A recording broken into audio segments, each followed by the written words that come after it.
Hey everybody, Patrick Connor here, and welcome back to Knuckles and Gloves Boxing Radio. I'm here with my guy Aris Pina, who's of course a CompuBox operator, but also like me, a lover of fight history. What's up, man? How you doing? What's going on, my dude? How's everything? It's going all right, man. Apart from Saturday, we've had a decent run of fights. So we got couple bare knuckle shows this past weekend.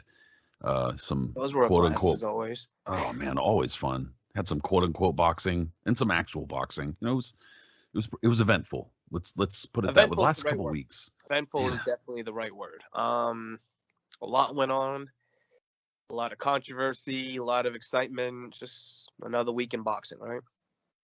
I guess that's just kind of how it all goes together. But yeah, I think the best news, the best actual boxing news was probably Óscar Valdez, and there's some controversy there too, but Óscar Valdez takes a decision over Robson Conceição, and that kind of melted Twitter down for the night, and then the following evening there was some badness, but yeah, I guess just starting out, what did you think about that Valdez-Conceição fight? I mean, it was a good fight that Conceição started out really well in, and he was controlling it in the beginning, and Valdez was clearly struggling with not only his speed, but just, his overall punches and everything like that. But once he started getting a rhythm, and he really did come on stronger in the second half, he landed the better punches. So it became a closer fight at that point. And then, he had that bogus point deduction that certainly didn't help Conceição's chances of winning the fight at that point. You know what I mean? It was almost as if the referee forgot that Valdez is the hometown fighter. You don't need to take a point from the opponent for nothing like that. So that really hurt him in the long run. And then at the end of the fight, what should have been a really close fight on the scorecards ended up being wide because, well, it's boxing. I mean, it seemed to me like at least in part, a case where from the fan perspective and from the perspective of a lot of people watching, and going on social media and stuff like that, Conceição obviously was not fighting a very exciting fight, but he was obviously fighting a pretty effective fight. Yeah, he was fighting an effective fight, and he was fighting the way. I mean, it's this like it's a recurring conversation in boxing when it comes to entertainment value and fighters who might not be very exciting or whatever, but I don't know why anybody would in their right mind believe that some fighter should, to entertain them, go toe to toe when they're liable to get knocked out doing it, or when that's not giving them their best chance to win. And that's entirely the point of boxing, is to fight in your own style. And the contrast of styles is, at least for me, a large part of what makes boxing fun and what makes boxing, and not just and we love bare knuckle and we love brawling and that kind of stuff, but there are specific rules in some of these other sports that are geared toward action or forcing action, and that's not something boxing has.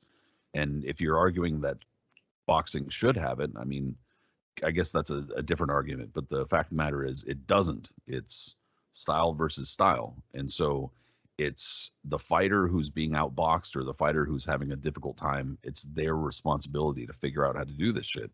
So at least that's my understanding, and that's how I feel about it. So anyway, from that perspective, Óscar Valdez didn't really do that, and I thought Robson Conceição probably should have won that fight.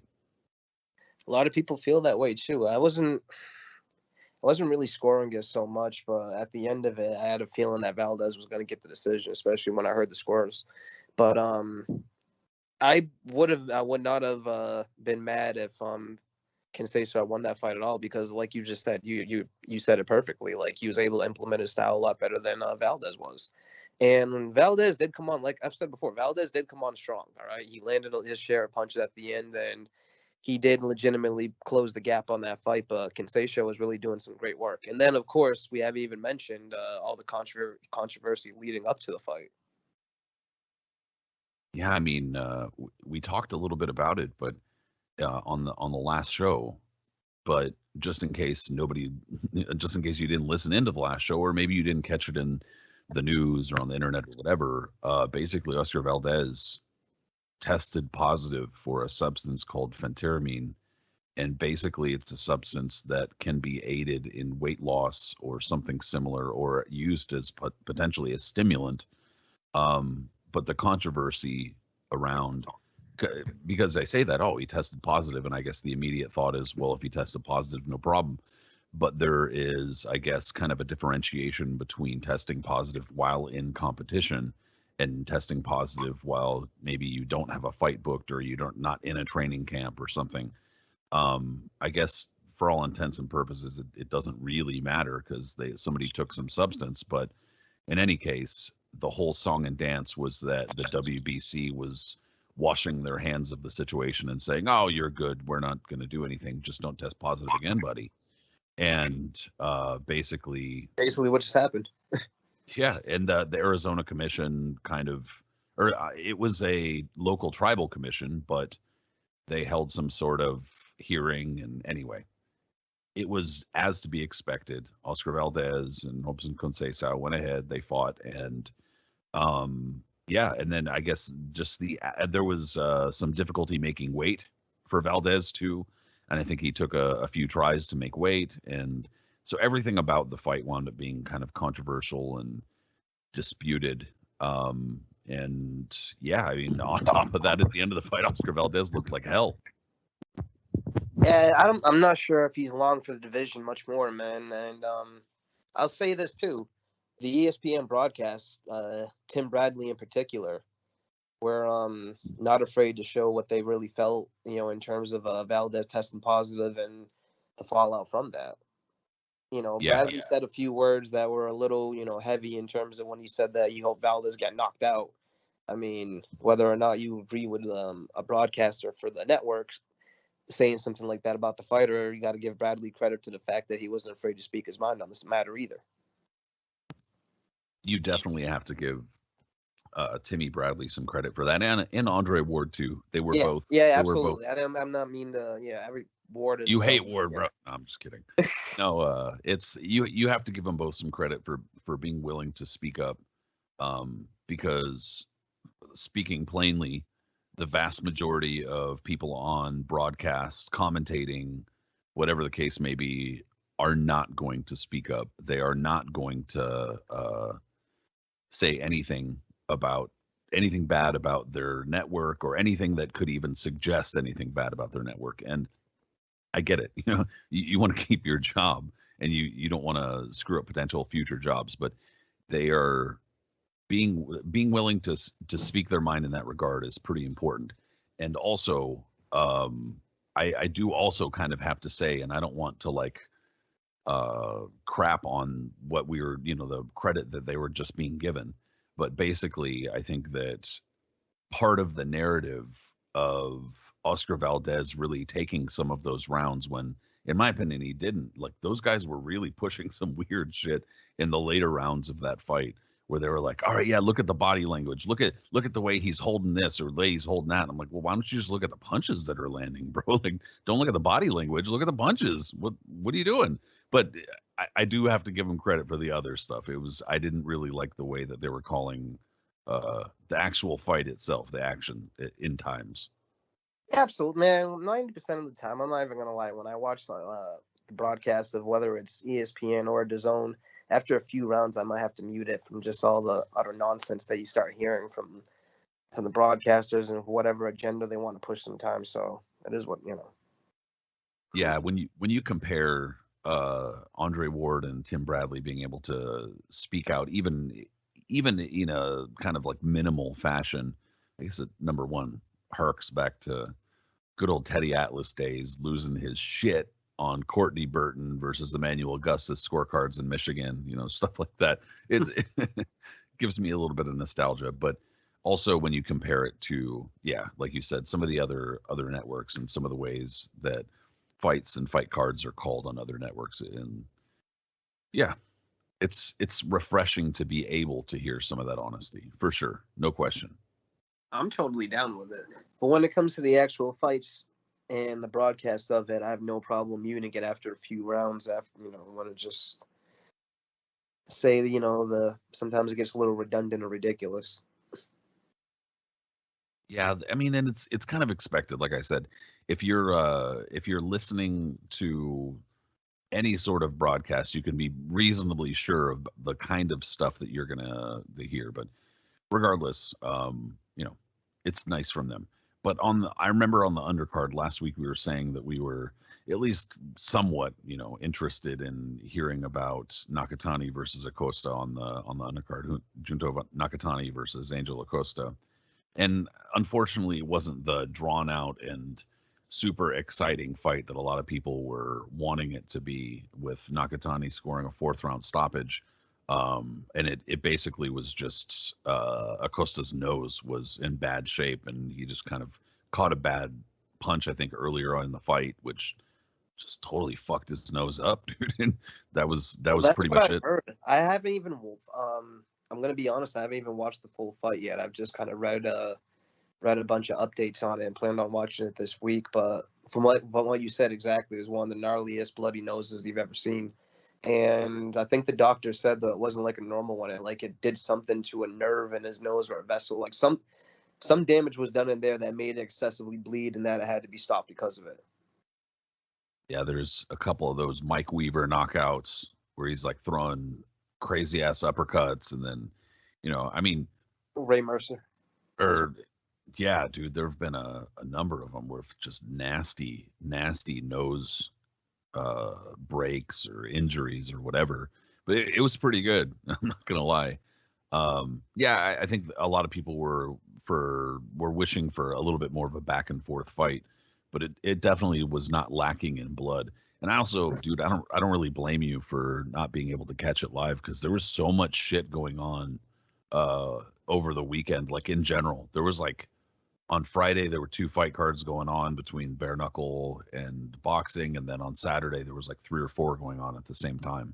So it's kind of like, it's really hard after a while trying to keep up and trying your cup to overfloweth, dude. Yeah. It's tough.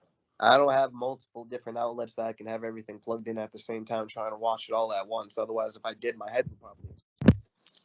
Yeah, I wind up having to like commandeer a couple of devices from the family members temporarily on the weekends, which it's like, I'm the bad guy. But seniority, sorry, kid. Man, it's just, it only happens like once a week. It's okay. We're gonna be all right. You got the other 23 hours of the day, but no, it's there's a lot of stuff going on. Like I said, taking the toddler's tablet. Man, well, these days that's like a cause for war. But, no, I mentioned the bare knuckle, and on Friday we wound up getting together for another Zoom with Corey Erdman and Gray Johnson from BoxRec. Oh, it's fun, dude. I look forward to our bare knuckle Zooms. We were watching BKFC, the bare knuckle fighting championship, BKFC 21. And I remember I was mentioning, in the days leading up to it, because I was excited we were going to do a little bare knuckle Zoom, that Jordan Gunther, a guy I know up here who does some training, had been training Wes Combs to fight Houston Alexander. It didn't wind up so well for our guy, but in any case, it was a pretty fun fight card. And dude, I was a little bit disappointed especially because last weekend I was like, oh yeah, you guys should check out bare knuckle. It's a lot of fun and it's a really quick pace. And then we're watching the card, man, that shit was drawn out. It was not quick paced at all. And there were plenty of stoppages. Did even a single fight go to decision? I don't think this one. Not this one. one. No, not even a single fight went to decision. And a lot of them didn't go past the first round either. It was almost like that made it worse, because it was like then they needed to kill time.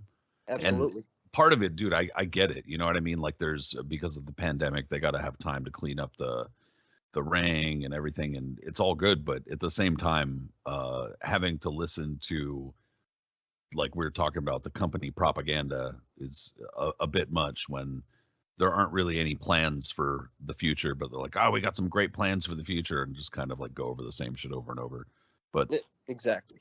beyond that, I love the bare knuckle shit. BKFC is definitely one of the main organizations, and it's kind of like, it almost reminds me of like I don't know, it doesn't really harken back to like 1800 status, but it does just kind of, I guess, the idea of it. Because do you think that some of the winners or the better fighters of like the organizations are gonna have to get together at some point? I'd love for it to happen like that eventually. I mean, kind of like a best of the best series or something. But that would all depend on if these different organizations have like working relationships with each other or so, or even would be willing to do something like that. It would soon make sense. But I mean, like you said, the one that's getting the most traction so far and probably the most popular is the BKFC. They have a following now. They with their website where you can access to it and everything else. They're pretty well ahead in the game. And you get a great deal for them. I think, what is it, like $40 or $50 for the entire year, and you can get all the access you want and all the fights. So it's like $49.99 or something like that. And you wind up getting access to not just the BKFC, but there's also a handful of other bare knuckle, and I think there might even be another. I thought I saw a wrestling something or other, but I could be mistaken. Regardless, there's at least one or two other organizations whose fight cards they show too, and it looks like they also add some stuff, kind of like Fight TV, every so often. And you don't have to worry about messing with an organization that put on Holyfield Belfort, so you can just bypass Fight TV altogether. No, but it's a great deal, and Houston Alexander, a lot of mixed martial arts people, UFC people will remember his name. I'm pretty sure it was Keith Jardine where he kind of like burst onto the scene, knocking him out. And I know you're not super into UFC or MMA, so I know the name though. Yeah, he's been around a bit. I mean, damn, dude, that shit might have been like 15 years ago now that happened. But yeah, he's been around a while, and this was kind of like a lot of people were wondering, not quite as big a name as some of the other names that have gone into BKFC or bare knuckle, but nonetheless, he was recognizable enough that he was kind of anticipated. And it was a fairly quick result compared to what we were hoping for. Wes Combs got absolutely obliterated. I do enjoy the fact that it's like we said before, it's like a different alternative to boxing, because even though it's more or less the same sport, there is like a lot of differences with it, and it harkens back to something we only read about back in the day, in terms of like the old bare knuckle style when it came up with if you really want to make a deep cut there, like Daniel Mendoza or Tom King or Jem Mace or whatever, that type of era. And the fact that they kind of brought this in its own way back now, and different fighters who are known, as you just mentioned the name right there, Wes Alexander, have given a chance, are trying to give it a chance. Guys like Paulie Malignaggi did, Chop Chop Corley, Paige Van Zandt, for example, like they're trying to cross over, so because they think either it could be easy a payday or just a new sport to try out, and it's given itself its own appeal. And if you haven't watched it, you really should, because you'll highly enjoy it. Well, if you're into combat sports, I don't see Exactly. why you wouldn't. I mean, if you're already into combat sports, I don't think any blood or gore is really going to scare you away. And I mean, I don't know. I mean, If I you're don't like know a that it's horrible ghoul like me, and if anything, it gets you excited seeing shit like that. So well, yes, definitely. But also on top of that, you watch boxing long enough, you're going to see some pretty gruesome shit. So I don't know why it would necessarily. like a Costa this weekend. Yep, exactly. I don't know why it would necessarily scare you away in terms of brutality or gore or anything like that. But also, there's more to it than that, and I think that we're starting to kind of see in some of the bare knuckle, we're starting to kind of finally get to a point where some of the names are a little bit more recognizable. Yes. Some of the matchups are. You're starting to see some of the better fighters finally kind of rise toward the top. For instance, in the main event, Mike Richmond, the ex-Marine, I think ex-Marine, I don't think he's Marine anymore, but anyway, he took on Dakota Cochran and basically just sent him to the canvas like repeatedly. And I think it was the first or the second round. No, it was the first round, and I think that he sent him down 4 or 5 times before the fight wound up being stopped.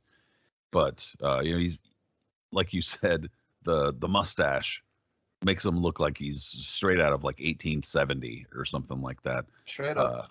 And I mean, it's a lot of fun. Fighting off of a barge or in the middle of a forest somewhere that they just pitch the ring up in and just going to work until either it gets dark or starts raining or the police show up because someone was a snitch. And, yeah, dude, exactly. Having to fucking move locations at the last minute because the cops found out, or the secret tickets you were giving everybody out got leaked. Exactly. You got to you have to dress up in disguise before you do a weigh-in, all kinds of shit. It was crazy times back then.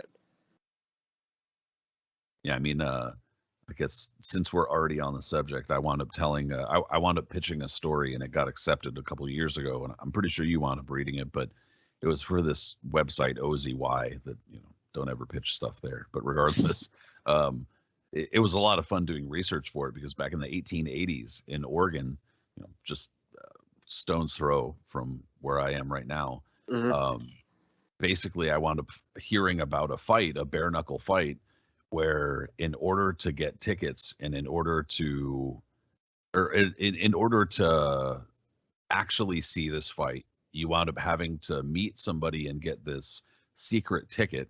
And then after you got the secret ticket, you had to literally sneak through the town after dark, make your way to the river, which is, there's a river running through Portland. There's 2 rivers basically, but there's one river, the Willamette, going north to south. And you'd had to make your way to this river onto this barge, where this secret barge would then whisk you away overnight to where these 2 dudes would fight in the morning on the shore over on this, away. So, I mean, it's amazing. It's just the links that fighters had to go to. So, I mean, any sort of anything that kind of can remind us about this history type of shit when it comes to bare knuckle, we love. And this is definitely up our alley. But I guess if you're a little bit more into the quirkiness of bare knuckle and combat sports, you're almost certainly going to like BYB Extreme. And I think BYB stands for backyard brawling or backyard boxing or something. I believe so. Regardless, it's another bare knuckle organization that has popped up. I mean, it's actually been around for, I think, like a year or something like that. But it has, in recent months, definitely gained traction because, number one, it is headed up by Dada 5000, who is the ex-mixed martial artist who fought Kimbo Slice in that insane fight several years ago, where he had it was either like a heart attack or an aneurysm or something like that mid-fight, like not even exaggerating whatsoever. And Kimbo almost died too, I think, right? They were both like dehydrated and like near death and shit like that. And I mean, shit like that before. That was crazy. And I mean, it was like sloppy, and they were like falling all over. It was like awful, but regardless, they gave it all they had. And anyway, the other guy. I love the way you just said that. They whatever they had, they gave it. And Dada 5000, the opponent, is the guy who heads up this organization. So I mean, that's kind of random. I mean, to be honest. But then beyond that, they've brought in like this kind of all-star team of like broadcasters between, you got Al Bernstein, you have, you had Paulie Malignaggi, you have, it's basically just an actual good team of broadcasters, and it's a good like production.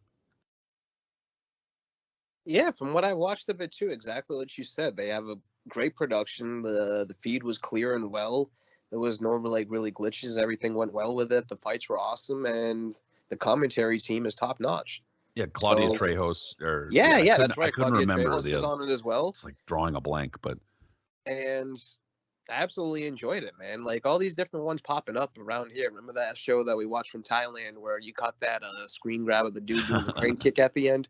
Like yeah. it's gaining traction, man. It's getting popular, and it's awesome. Well, I guess the quirky thing about this is because I didn't really explain anything that's quirky, but these fights take place in what they call the Trigon, or what Yeah, they will often refer to as the mighty Trigon, because it's almost like they had to come up with something, like there had to be something different. And it's not, I'm not trying to disrespect it all because I love it and it's super fun, but it's just that the like triangle, Anno. It's crazy. it's gimmicky for sure, and it And it works, just I reminds guess. me of that game that we would play as a kid, where you take like the pins out and you like put them in the triangle thing and like try to find a different hole for it. You know what I'm talking about? Yeah. Yeah.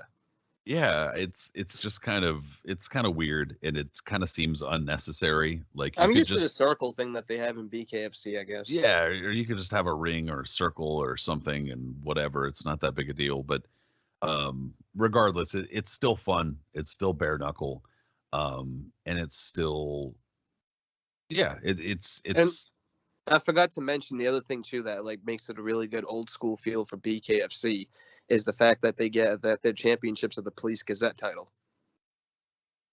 Yeah, that's right. That's right. Yeah, and they wind up getting presented if they win the championship, because like I said, they're kind of like starting to get to the level now where um the is rising to the top or Yeah, whatever, yeah, yeah. and the championships are starting to make a little bit more sense. It's not just random dudes and they're like, "Oh, well, you won, so you're a champion," Yep. type of thing. It's actually, it's getting a little bit more legit, I should say. And anyway, speaking of which, on that BYB Extreme, it was BYB 7. BYB Extreme 7 was the name of the card, and John Michael Escoboza, he's a guy who is 4-0 in bare knuckle, and he wound up winning the BYB Extreme Cruiserweight Championship. And he, like you said, was presented with the Police Gazette. And we say Police Gazette, some people might be like, "What the fuck is that? I don't know what that is." Break it Well, down. yeah, but we'll just try to break it down quickly so we don't take up too much time. But the Police Gazette was, and it might even still be a fucking publication. I don't know, but back in the 1800s, it was a publication that was literally catered toward, at first, I think, the police community, a law enforcement community or whatever, but it grew to include sports and other kind of like social stuff in this magazine. And beyond that, it came to be owned by a guy named Richard K. Fox, and he was a proponent of boxing and bare knuckle boxing. And so he sponsored a whole bunch of fighters, and then also wound up coming up with his own championship, the Police Gazette Championship. And they had like a diamond belt and stuff like that they wound up awarding. And I think probably most famously, he backed, I believe it was initially uh, Charlie Charlie Mitchell. Charlie Mitchell, and then I think he backed Patty Ryan. I might have the order backwards, but regardless. I feel that Richard K. Fox also he was a major backer for Jake. I always get his last name mixed up. Kilrain. Kilrain, yeah. Yeah, well, and that was the funny thing, was he hated John L. Sullivan. Absolutely hated him. Supposedly, and I know we're starting to get into, I said we were going to keep it short, but it's kind of tough to. We're weird like that. But supposedly, Richard K. Fox said that one time he saw John L. Sullivan at a restaurant or at dinner somewhere, and he went to introduce himself or say hi, and John L. Sullivan was like, "Get the fuck out of here," or something like that, and probably drunk, and dismissed him. And so he held a grudge and was all pissy about it. and for several years tried to back fighters to beat John L. Sullivan and never did. And so that's kind of probably the most famous instance behind the Police Gazette. He would declare these other fighters, no, John L. Sullivan's not the champion. My guy, the Police Gazette champion, that's the champion. And then he presented Kilrain with a belt, I believe. And then from doing that, that's when he still got a belt. Yep. The people of Boston and the people of Boston raised a lot of money and were able to get Sullivan this crazy diamond encrusted belt for its time was worth bazonga money, like, absolute work of art. Had rubies and gems and all kinds of shit in it. And Sullivan, I think, when he grabbed that belt, he called said anything else was just like a piece of like, tinkered or something like that, just absolutely nothing. And yeah, the unfortunate thing though with that belt that Sullivan had, and I don't have anything in front of me right now, so I can't even give you the exact details of what exactly the belt had, in terms of the fine jewelry on it. But he, years later, when he was obviously drunk and destitute and just didn't care or whatever, I think he either lost it or pawned it off or sold it. Something happened to it. And from there, it was, I think, melted and, the jewels taken off to be sold or whatever. And then the belt was melted. But I know that Nat Fleischer for years was trying to hunt it down, but to no avail, obviously. He hunted damn near everything else down. Yeah. Indiana Jones of boxing memorabilia. I'm saying, yeah, right? Jesus. Yeah, and so to think that there's obviously a lot of broken links along the way, like a massive broken link between that Police Gazette title and what's being given out now. Like I said, it's not to talk shit. It's not to insult, malign, anything. I'm just saying, like, there's no direct link. Boxing has changed so much that it's really tough to claim that. Nonetheless, it's a lot of fun, and they are trying to establish a little bit more legitimacy as a sport, bare knuckle as a sport. And I think that there's a lot to say there, and I think that it's been kind of going on long enough now that it's not quite as experimental. It's a little bit more legitimate. It feels a little bit more legitimate. It feels more like a sport. It feels a little less sideshowy, even though some of the shit still is. But it's a lot of fun, like I said, and I guess we'd just talk it up every chance we get. Shit's fun. Absolutely. Yeah, that's what we do. And always discover new things, always uncover new things. It can't be beat. Well, something they should have fucking left covered up was Evander Holyfield, man. Like I said, it's not even something I even like. We have to discuss it because it happened, but it's just disturbing and disgusting on so many levels. Yeah. Even for boxing. All right. What we even like, and the fact that people are justifying is saying, well, he didn't really get hurt there. Could have been worse. No, it was worse. All right. Because the fact of the matter is he still took punches to the head that wasn't necessary. He was probably training in the interim and sparred a little bit before this, which means he took more punches to the head he didn't need to do. And it was just a fiasco, just an absolute fiasco of epic proportions. All right. He was struggling to get into the ring. You see, he just had no business doing anything. Yeah. We don't know. We have no idea how many years of his life that took off. And I think that the way that fight, whatever ended, pretty much said it all. Because thank goodness he didn't get like cleanly like knocked out, like get like a concussion or something. At least that I know of. But he got hit in like the forehead, and his legs just started going. And it was like a glancing shot. It didn't even land like fully, and he was all over the place. And it was like, thank goodness Vitor Belfort didn't actually land any of his follow-up. Like, thank goodness. That was stopped at the right fucking time, baby. Like, what the fuck are you guys doing? Holy shit, man. And, to add to the entire shit show as if it wasn't bad enough. Like I predicted beforehand, not like it makes me fucking Miss Cleo here, but yeah, you're a Libra, aren't you, darling? No, I'm just yeah. Dating yourself there, buddy. yeah, no shit, dude. No, but like I said beforehand, because Jim Lampley dropped out on doing the commentating, and just to kind of like address that real quick or talk about that real quick, he almost certainly did the right thing, did the smart thing. And on top of that, like, dude, he came on. I don't know what his contract was like, but presumably he got hired on thinking he was going to be doing the Legit Lopez, fight. Yeah. Lopez Cambosos. But then they were like, well, that shit's dropped, so now you're gonna step in and do Oscar De La Hoya, Vitor Belfort, whatever, fine. Oscar De La Hoya's like kind of shot in terms of alcoholism, but like Vitor Belfort is still like, as we saw, he still moves just fine, speaks just fine, etc. All right, whatever. But then Oscar drops out, and it's Evander Holyfield, and it's kind of just like, dude, they're pulling the rug out from him like multiple times. And then on top of that, he was going to still commentate, but then they're going to offer an alternate commentating track with the 45th president, that fucking guy. And then, yeah, so they're like undercutting what he's doing anyway. I don't blame him. Even from the perspective of like whether or not he agreed with anything politically or anything, even just from the perspective of like they're kind of making him out to be a fucking beesh, man. So of course I don't blame him.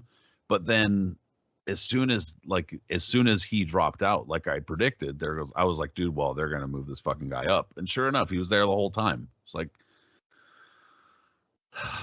whatever, dude. I'm not gonna sit here and cry about it. It just made it shitty, or shittier is all. Because who the fuck wants to actually listen to him? Nobody wants to actually listen to that guy. I'm sure there's people out there that were down for it, man, because they just thought it was going to be a fiasco, and they love train wrecks. But I love train wrecks, but even I have my limit, and that was way beyond my limit, right? Like, yeah. There are train wrecks, and then there's train wrecks. And then there's, like, Trump train wrecks, all right? I wanted nothing to do with that, so.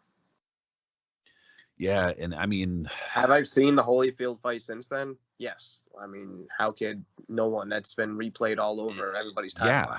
So it's been pushed everywhere. But yeah, I don't. It's been pushed all over. You can't really avoid it.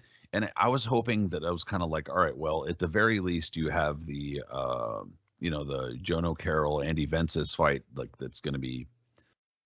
At least there's going to be some legitimate boxing on there, and there was. It was like a legitimate fight. It just wasn't particularly entertaining. It was all right. But that was like the lone. That's the lone legitimate fight on a card. Besides the rest of them just kind of being weird sideshow, whatever you want to call it, fights. That's. Well, the entire thing, dude, and I mean, part of me feels kind of like it's like, well, it's a promotion's job to bullshit. It's a promoter's job to talk shit up, even if they're like lying. Mm-hmm. But that the fact that they're lying isn't going to endear me to them. I'm not going to like it. And sure enough, Triller was pushing out this narrative that not only did they lie that they were in talks with the Obamas to do commentating, and they got caught in 4K. Like they got fucking. The Obamas were like, no, we're not. So I mean, like, dude, they not only that, but then they're trying to sell this event as like, well, these are legitimate fights now. They're going to go on the commission's okaying them. They're going to go on their records, and sure enough, they were not. They totally were not legitimate fights. They were just exhibitions. So every single thing about this was like a grift, in the sense that like, well, no, it just was a grift. And then we talk about that shit and we joke about it all the time with other fights, but like this was like an actual, like, wool over the eyes fucking grift. So I mean, everything about that is just dirty. And then I guess the only saving grace from just about any perspective whatsoever was Tito Ortiz getting like knocked pretty much clean out. Yeah. I mean, that's that in the memes that have followed since then. and the fact that he got flattened right in front of his, hero in Trump was pretty extraordinary. Yeah, that shit was high quality, dude. No question. Absolutely. And it lasted like 2 seconds too. He literally came in. He threw like 3 little slapping hooks. I don't even know what the hell you would call that. And Anderson Silva just kind of ducked it and was, turned around and just cuffed him twice. And Ortiz was unconscious. I mean, look, those little cuffs were actually like hard punches. Don't get me wrong, but like it was enough just to flatten. I mean, the dude just ate dirt right there. Just ate a bunch of canvas. And I've never liked Ortiz, even from he's one MMA guy I've always like been known about and everything like that. I've just never been a fan of him, even before I knew about his political side or whatever. I found out he really was. I just wasn't a fan of him as a fighter, and to see him get absolutely wrecked like that is satisfying. One of the first MMA things that I wound up tuning into, learning about or whatever, was back in, it was like 2003 or 2004. I wasn't quite into MMA yet, and it was right around this time when I started getting into it. But Pride FC, I've brought it up on the show before, but Pride Fighting Championships, there's a lot of stuff that's on YouTube, so you can check it out if you're into MMA. And it took place in Japan. And so you could kind of already get an idea, if you've ever seen like Japanese pro wrestling, of like the atmosphere. Very similar atmosphere, like a lot of pageantry. They had this lady who would come out. Her name was Anne something. I can't remember her last name off the top of my head. And she would come out and introduce the fighters. And like 80% of the time, she would like fucking scream it at the top of her lungs. But it sounded just like crazy. And then like another fighter would come up and she'd be like, Chris Lieben. And that's it. It shit was fucking great, dude. Long story short, Anderson Silva wound up losing to this fighter named Rio the Shark Chonan on this Pride FC like Shockwave event on, I'm pretty sure it was New Year's Eve. But you should see it. There's GIFs of it, there's video of it, etc. Because it's gnarly. This dude, Rio Chonan, leaps at Anderson Silva with his legs like sideways and then catches him in a submission as he's like in midair. And then by the time he hits his back, Anderson Silva's like tapping. And Anderson Silva was like on a win streak and shit. And so anyway, that was one of the first times I ever heard about Anderson Silva and one of my first introductions to mixed martial arts. So, I mean, that was a long ass time ago, damn near 20 years ago now. And I remember not long after that hearing about Anderson Silva because he was talking about how much he loved Roy Jones, that he was a big Roy Jones fan and always watching Roy Jones. And he was a really good striker. Like that was like his thing, was being kind of like an awkward, unorthodox striker. And so he has skill. It's not like he's just some random guy. And on top of that, Tito Ortiz has like never been a striker. He's a guy who just tackles his opponent and pummels him. He was one of the earlier practitioners of like ground and pound. Yeah. And I remember playing with him on one of the early UFC games on PlayStation and shit. And I mean, anyway, so it was just a bad matchup, even if it would have been like 15 years ago or some shit. It would have been a bad matchup. And so here we are in 2021 with Tito Ortiz just winding up absolutely face down. Oh, poor guy. Not really. He's a jerk. And then after that, also, to round it out, we had David Haye make his comeback, and then have the nerve after the fight to say that the world wants to see him fight Tyson Fury because, there's unfinished business after whatever the hell happened to him back in, 2013 or something, when they were supposed to fight. And, yeah. Even had to take his word when he called him a dosser.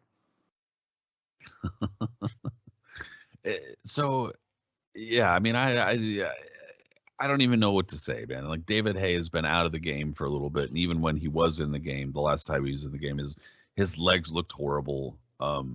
To me, he's always looked kind of like that as a heavyweight. Personally, I don't have necessarily anything against him, but he just always looked kind of top heavy, a little bit muscle bound, very fast, like when he gets going, but very tight. Like just kind of never really like lets his hands go. And we saw that against Klitschko. He doesn't really react to getting hit very well. And this is when he was an active fighter. He's not even an active fighter now. And he fought some dude who's like some guy. So, I mean, I don't know, dude. And they just went through the motions. It wasn't like it was he did pretty anything farcical. groundbreaking. Well, yeah, and that kind of set like a bad tone too, because the initial thought was like, all right, well, all the fucking fights on this card are gonna be like this, like they're all just gonna be some little touch and go shit. And thankfully, that was not the well. I don't know. Thankfully, like motherfuckers were getting damaged, but but it was entertainment wise. Thankfully, that was not the case. But regardless, it was just kind of tap tap tap sparring bullshit. It was awful, and so that kind of set like a bad tone for the rest of the card, and just made me think, all right, this is how all these fights are going to be. And it was bad, dude. And the dude he quote unquote fought was like, he's like some guy. Yeah, I don't know. I didn't do any research, didn't really care to. Well, I'm not sure if he's a billionaire, but let me tell you something. He's the best billionaire. I've heard he's a lot of people don't know that. He's a billionaire. Fucking. Oh, yeah. God. Ridiculous shit, man. Yeah, it was just my dad worked a lot of fights back in the day. Oh yeah, I used to go to a few of them. I remember lots of them. Just, groundbreaking. My God, it was terrible, dude. I mean, how much did that cost? Do you know? I believe it was 50. It was $50 too much. Yeah, someone paid $50 to see Evander Holyfield get cooked in 20 seconds.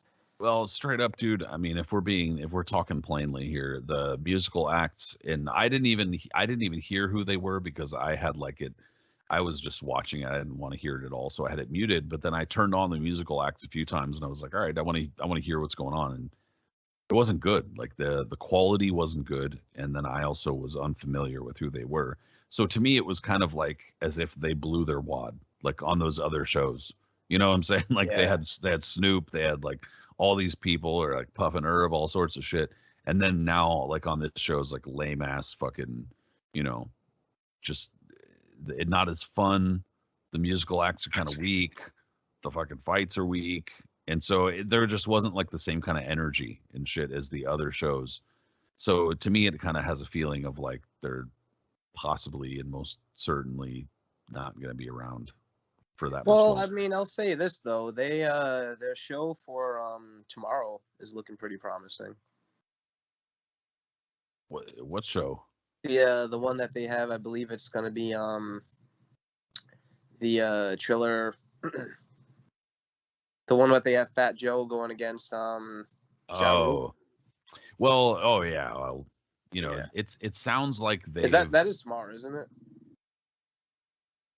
I'm not sure of the date, but I was going to say it sounds like they've carved out a really good niche with the versus series and like the head-to-head kind of matchups between R&B and hip hop artists and shit like that. But I mean, but that's what I was saying was that they weaved that into the other broadcasts really well on the other cards, but there was no forethought of that type of shit for this one. Yeah, absolutely. Actually, no, I think I might be wrong. I think that's either this week or next week. But the last show that they did, the Triller, what they did with it, with the battle between the Lux and the Diplomat and Diplomats, Dipset, was really successful and popular in itself. I enjoyed it for that fact, but. So if they can kind of keep up a lot of things like that, then it can work out for them. Yeah, a lot of people liked that kind of stuff in that format, but it seemed pretty lacking on the show. Yeah. So it seems not that Triller's going to go out of business, but that they're going to go out of the boxing business would be my guess. Soon enough. I mean, we'll see what happens after the Teofimo fight, I guess, when that's in the beginning of October. So. Yeah, man, that event, that whole thing That's has another just one been. that's been a crazy event, whirlwind, and well, all these things. It's like they've been trying. It almost seems like they're trying, like puzzle pieces, just trying to put them together to see what they can go with. At one point, De La Hoya was supposed to be paired up with Teofimo or something, and then Holyfield was supposed to be in the mix fighting Kevin McBride on one of those cards. Then they're gonna get each one was gonna get their own individual shows. Then they're gonna be pieced together again, and it's just been like one big crazy mismatch. Yeah, that whole card's been pretty snake bit, dude. It's But I hope it's that fight does come off and well soon because it is a very good fight on paper. it is. I mean, I don't really know. It seems like there's a lot of questions surrounding Cambosos and his quality, but look, dude, there's a lot of questions surrounding Lopez at this point. He's been out long enough Yeah, he's and been a has long layoff. seemed to lose momentum. So I don't know, dude. I mean, you put him in with somebody like Cambosos who's going to be aggressive and who's going to make the fight. It might not be a very easy night for him. So I don't know. It's something that needs to come off sooner rather than later. I hope. I hope it does go down. Absolutely, because that's going to be a good fight. Just like I keep on hoping and crossing my fingers that Fury Wilder ends up coming off next month. Yeah, we can't really afford any more canceled like major cards, dude. I mean, I don't know. I mean, maybe we can. I don't know. Fighters keep fucking around. Whatever. We'll find out. But I don't feel like we can afford it anymore. I prefer not to if we can avoid it.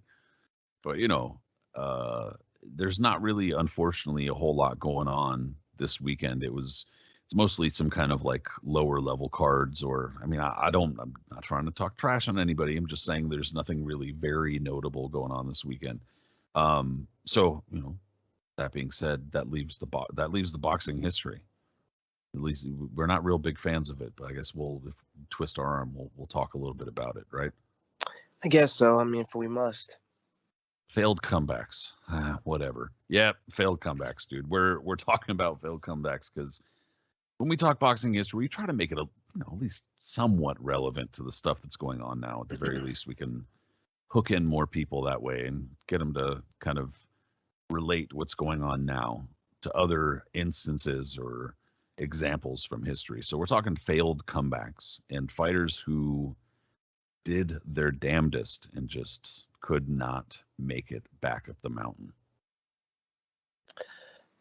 For every successful comeback, and they are very rare and few and far between, from guys from obviously George Foreman's famous comeback, which made a lot of other fighters stage unsuccessful comebacks subsequently, all the way down to Etta Joffrey, who waged his own comeback as a featherweight back in the early 70s and was quite successful up until the end of his career. So for every one of those successful comebacks, it seems like there's a handful of very unsuccessful ones with high profile names who had no business coming back. But for whatever reason, whether it can be money, they miss the ring, they see one of their old rivals come back and have some kind of success, or they're still active and have success, and it makes them think that they still have something in the tank. Whatever it is, these lots of old fighters end up coming out of retirement for one reason or another, and more often than not ends up really bad. And I think there's been so much written about this kind of stuff, so many movies and stuff like that made, that it's like a lot of it is kind of tropey and stereotypical, but a lot of it's probably still true. There probably is some sort of adrenaline addiction for a lot of fighters.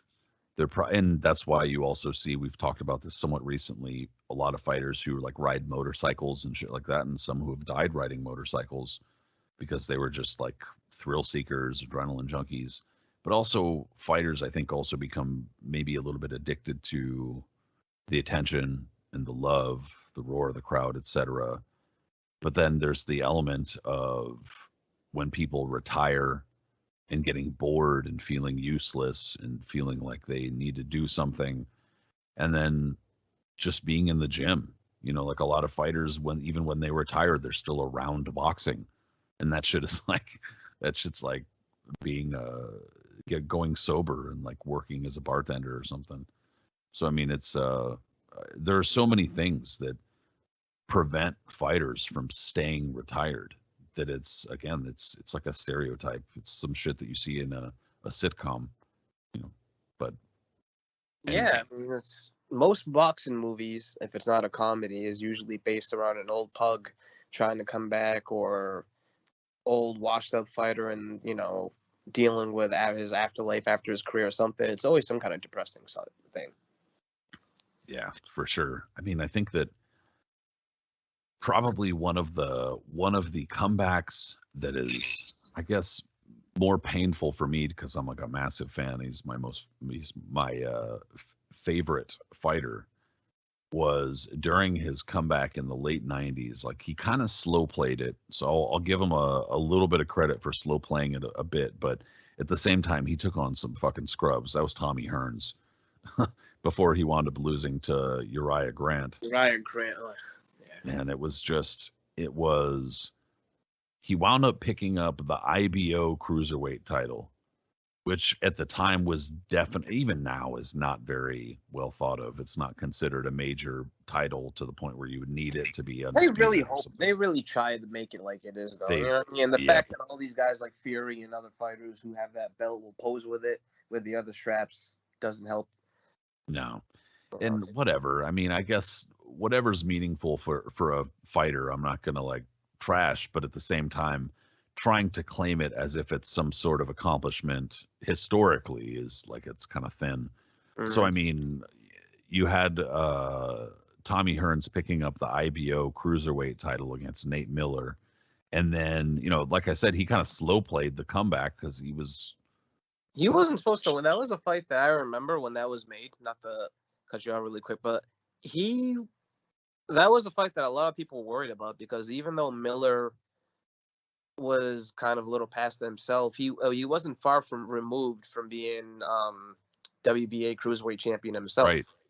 He still gave Teozo a hell of a fight not that long before that. And I mean, bless his heart, Gurov, like everybody wound up smashing Alexander Gurov, unfortunately. But he was one of the first to do it. He wasn't like shot like that. I mean, he lost a couple of decisions. He wasn't shot like that. So yeah, there was a legitimate reason to think that he was going to defeat Tommy Hearns. But I mean, credit to Hearns for, that was basically all just a jab and length and using his whatever legs he had left. But he still had really no business being, well, clearly if he's having such a difficult time against Uriah Grant that he's got to like play up some sort of ankle something or other to get out of the fight, basically. I mean, yeah, it's clearly there's a problem. Yeah, that was a really sad scene, especially when it was featured in KO magazine after the fight, and you see like the really, it's a sad photo of Hearns being helped out of the ring while his foot is being held up, and he's being carried out basically by a couple of his cornermen hangers on and whatnot. And it's just, you hate to see like your heroes go out like that, but at least he wasn't like knocked silly, you know what I mean, or just like left stretched out on the canvas or something. It was, whatever ankle injury he wanted to call it or something like that. But yeah, he clearly had no business being in the ring at that point. And he still wasn't done, because 5 years after that, he made a comeback again. The Uriah Grant fight happened in 2000. I know. And then he still came back. He won his two last from my memory. Still, yeah, I try to block that from my memory. That was like, that was actually right around, not long before that was right around when I had met him. And I remember meeting him and like, dude, I don't really get starstruck or anything like that, but I got kind of starstruck when I met him. Absolutely. And he was like cool as hell. But I even at that point kind of thought like, yeah, he sounds a little mumbly. He sounds a little not super clear with his speech. Nice guy. But then I remember hearing that he was scheduled to come back and thinking, no, shut up. That can't be right.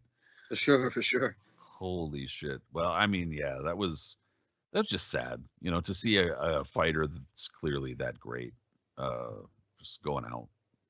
I'll say this for Hearns too, though. Before then, his interesting run in the 90s after his last title run when he lost the strap to Iran Barkley in a rematch, which was interesting in itself because of all guys, Barkley seemed to be the one that had his kryptonite. He's the only guy that beat Hearns. I think it was by decision. And yeah, you know. But anyways, after Hearns lost to Barkley, he took a year off, and that's when he came back. And his first fight was against Andrew Maynard, the '88 Olympic gold medalist. And Hearns, I watched that live with my dad, and Hearns blasted him in the first round. It was awesome to watch. You know, because if you hear some of those punches, like some of the body shots he was landing, the other stuff sounds like a fucking shotgun he was landing. You know, Hearns still had that whip in him, and he was still really sharp. And he went on like a run. He wasn't fighting top of the line guys or like top contenders or nothing, but he was still featured on either it would be like the undercard of a pay per view, like you can catch him on. You would see him on the Chavez's loss to Frankie Randall. Yeah, I think he was featured on that undercard. And as I mentioned, the Maynard fight, that was featured on, I think, a TVKO undercard or something. And then he was also featured on whether it would be like ESPN or Tuesday Night Fights or whatever it may be. And Hearns was going through it, fighting guys like Freddie Delgado and Earl Butler and the like. Knocking all of them silly, but always making noise that he wanted to fight someone like James Toney or Virgil Hill or Roy Jones or whoever it may be, but never really, got much out of in terms of major discussions besides Hearns just barking after a fight. Yeah, and I mean, I guess if you were to factor in the fact that Roy's chin wound up not really being that good, sure, you could give Tommy some sort of chance in a fight like that, but you also by the mid '90s, I wouldn't give chances. You would also have to factor in that Roy could fucking kill him too. So. Yeah. I will say this, there were discussions at one point for Hearns as he moved up to cruiserweight, about him challenging one of the champions, and conceivably he probably would have won a belt at that point too had he challenged one of those guys, because Orla Norris would have been a tough fight for him because Norris was a natural heavyweight that dropped back down, but Hearns could have outboxed Al Cole, even though Cole was a lot bigger than him. Hearns definitely could have beat Ice Cole, Adolfo Washington. Hearns would have beat Uriah Grant years before they actually fought, in the mid '90s.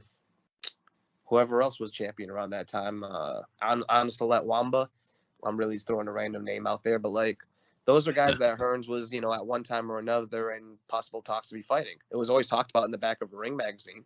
So, yeah, it's conceivable Hearns could have been champ, and especially in the mid '90s if he was given a shot at the cruiserweight belt. But I don't think he was really chasing one of those titles as well because there was no money involved. He was looking more for a big money fight as opposed to just, Yeah.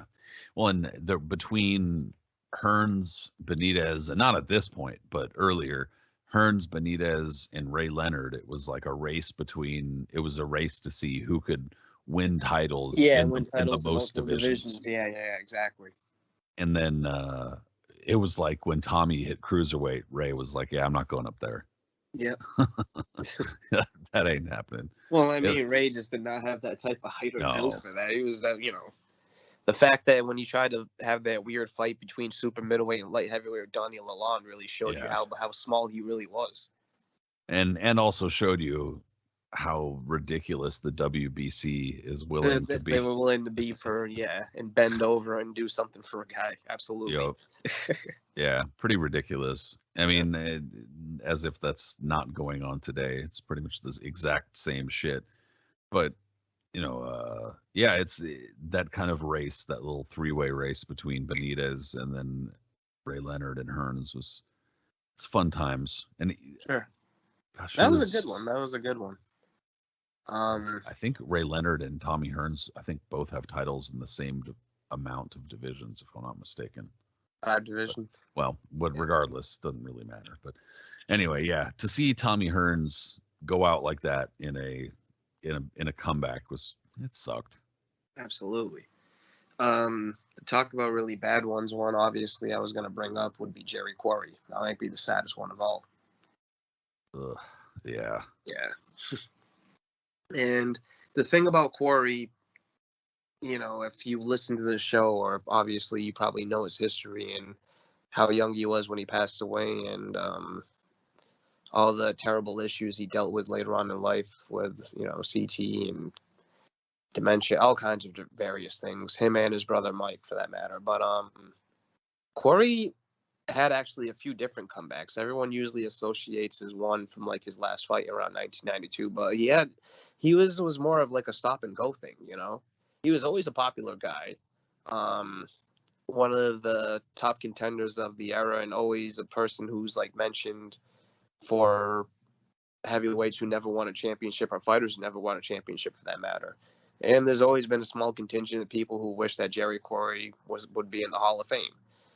And I'm not one of those people that, champion that opinion, but I'm a Quarry fan in general because he was an exciting fighter and a very good fighter for that matter. He just happened to be in the deepest era in heavyweight history. So only the very best, was going to be able to reach to the top, and Quarry fought them all. But anyways, getting back to his comeback, the first time he made a comeback was around 1977. So after his last fight was against Ken Norton, and I think he came in as a substitute, and he got chopped up and stopped in 5 rounds against Norton and MSG. He ends up taking some time off, and then in 1977, on the undercard of Norton against Jimmy Young, he fought a heavyweight named Lorenzo Zanon. And how do you say his last name? Well, he's Italian, so I guess Zanon. Right? Zanon. Okay. So like that. Yeah. Anyways, Lorenzo Zanon was the type of guy. He was a good fighter. Don't get me wrong. Well, you gotta curl up your hand and go Lorenzo Zanon. Like that.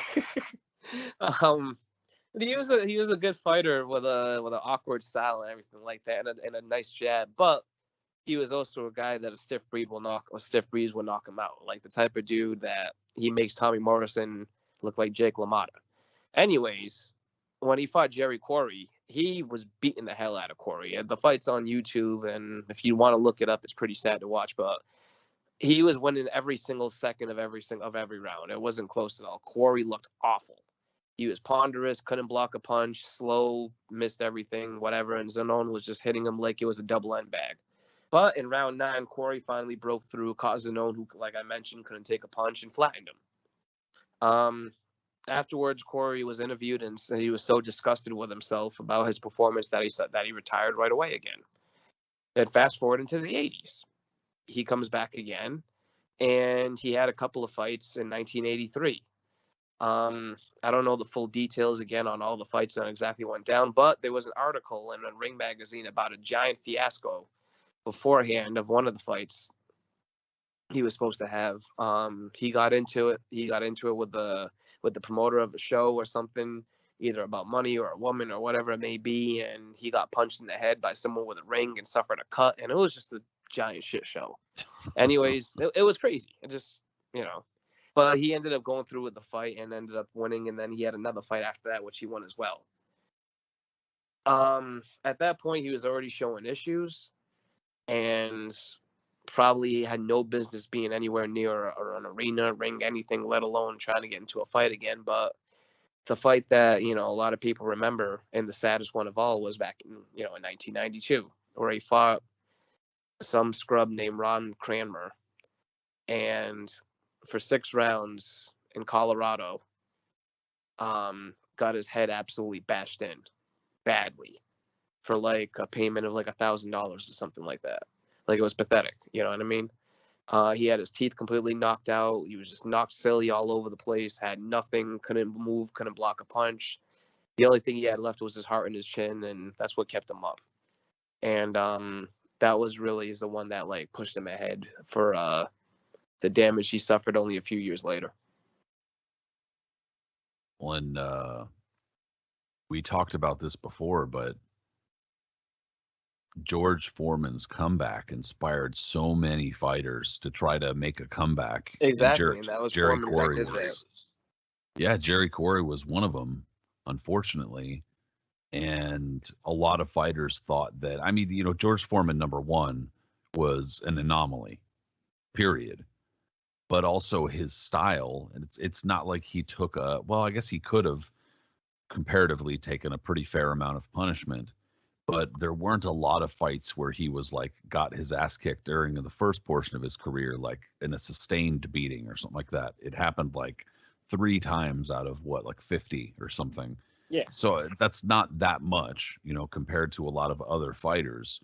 Whereas Jerry Quarry, that was his style, to come forward behind that kind of cross arm defense that was very left hook heavy, and he took a lot of punches, period. And on top of that, had a long amateur career. Was and in a crazy ass dad who made him spar his brother. That's what I was gonna say. Rounds where they just went to straight hell against each other because they're brothers and they're competitive and siblings and yada yada yada.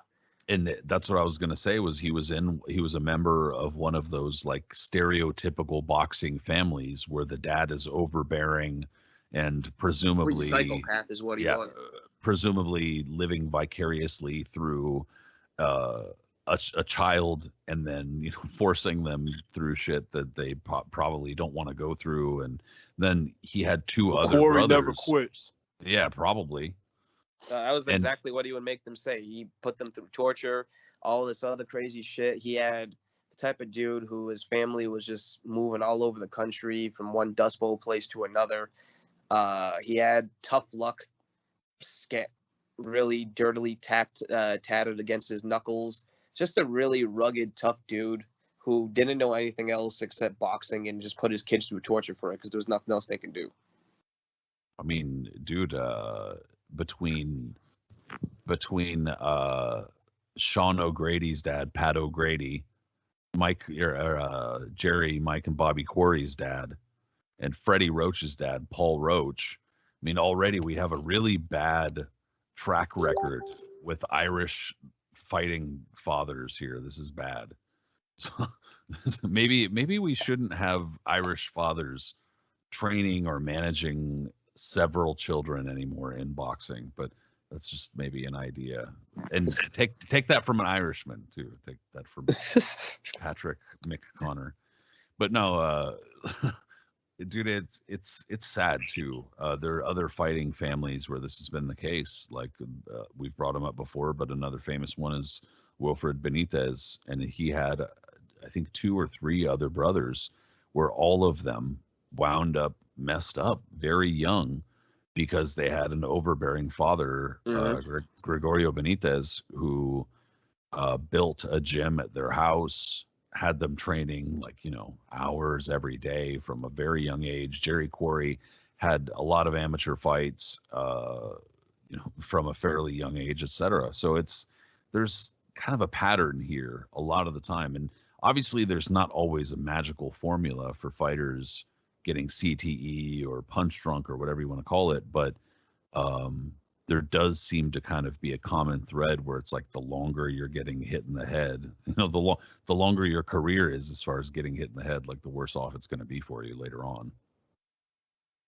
Absolutely, man. And a lot of these guys, they don't know what else to do. They've never learned what else to go, and they don't have any other occupation to turn to. They struggle after their careers. I mean, look at Holyfield, and on some level, dude, I have to think that the vast majority of this is coming down to money. So I know he's a lot of them is, and they'll say it too. Like if you listen to like an old Sugar Ray Robinson interview when he would talk and he'd be like, oh, do I need money? Yeah, I need $1 or $2 as well as the next guy, but also I think I could still be champion and blah blah blah. But of course, a lot of it comes down to that. I mean, with Holyfield, look at that Perch. Remember that crazy acred house he made, that mansion that was like the biggest thing ever? Well, yeah, I specifically remember, I'm like jumbling all over my words, but I specifically remember that because I was going to say he had tax troubles and also, if I'm not mistaken, some sort of child support, like, Well, yeah, of course. troubles and stuff like that.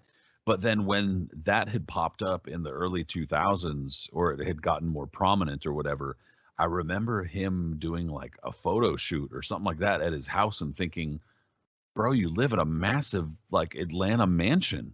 Yeah. Holy shit. I mean, I know he made a lot of money and was during his championship years and shit. Almost no fighter handles their money well though.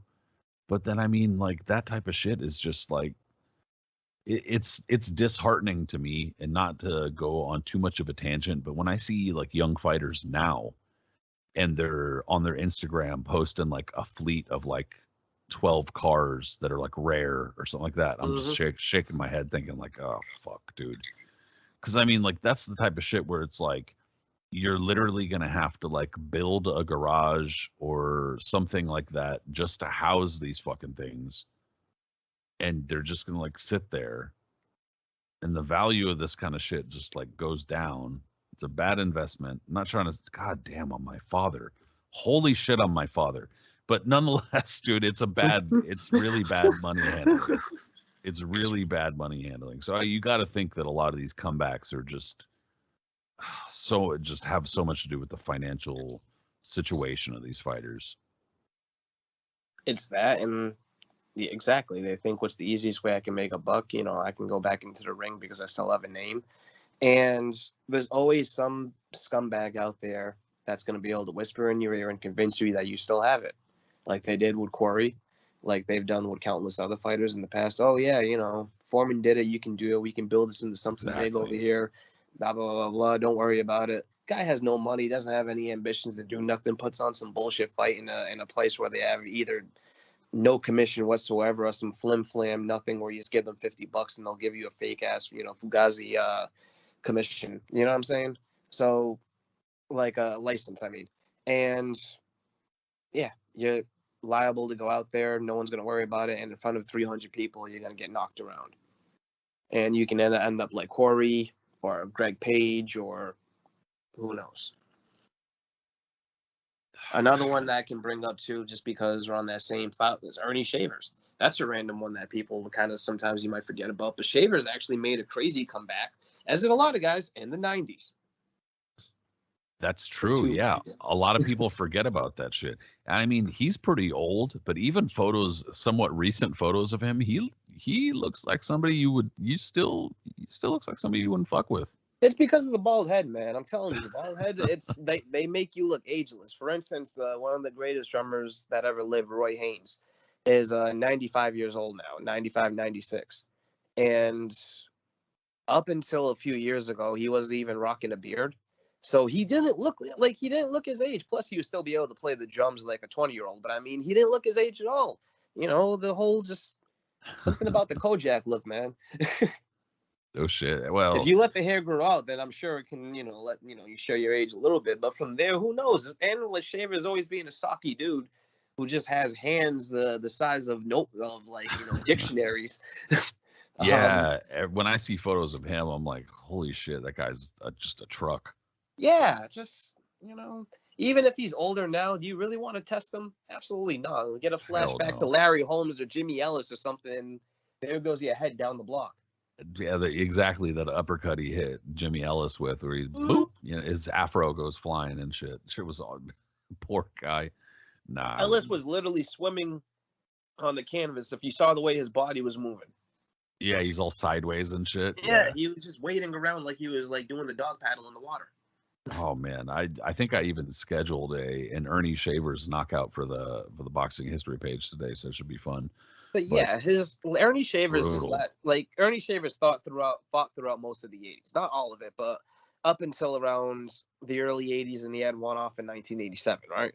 But he came back in around 1995, and what made it notable is that he came back around the same time that Ron Lyle did, and both guys came back for the same reasons. George Foreman came back; they figured they could. Lyle came back because his main ambition was to get a rematch with Foreman, and Lyle had a number of fights at a place, I think it was in Indiana or something, called Peel's Palace. And he fought a few ham and eggers over there. Scored all wins. But eventually realized that the dream was done. He wasn't going to get a rematch with Foreman, and he just retired before he would eventually lose to one of those guys. Shavers, on the other hand, had two fights.